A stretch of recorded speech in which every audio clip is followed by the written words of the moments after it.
এই হারাম জিনিসগুলোর মধ্যে সবচেয়ে ডেঞ্জারাস এই ফ্রি মিক্সিং।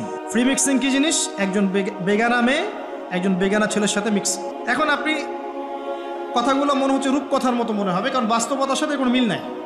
বাস্তবতায় আপনি গিয়ে দেখবেন যে স্কুলে পড়ছে মাশাআল্লাহ গায়রে মাহারাম ছেলে মেয়ে, এবং নাম দিচ্ছে এরা friends, just only friends only, বন্ধু।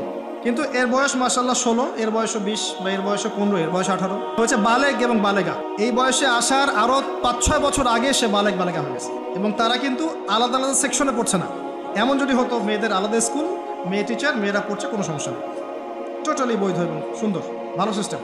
ছেলেদের আলাদা স্কুল কলেজ, ছেলেরা আলাদা পড়ছে, আলাদা, কোনো সমস্যা নেই। সমস্যা কোথায়? যখন এক ছাদের নিচে আমি সবাইকে বসিয়ে দিয়েছি এবং এরা একে অপরের সাথে মিক্স করছে, যেখানে আল্লাহ বলছেন কাছেও যেও না, এরা কথা বলছে, নোট টেক চেঞ্জ করছে, একে অপরের সাথে গ্রুপ স্টাডি করছে, কফি খাচ্ছে, দেখা সাক্ষাৎ করছে, ডেটিং করছে, সেক্সুয়াল সম্পর্ক স্থাপন করেছে।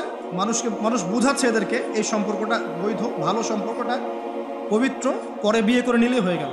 এই হচ্ছে এটা বাস্তবতা। বাস্তবতার সাথে ওয়ালা তাকরাবু জিনা আয়াতের কোনো মিল আছে? বাস্তবতা এক জায়গায়, কোরআন এক জায়গায়। এরপরে দাবি করছি আমরা মুসলিম।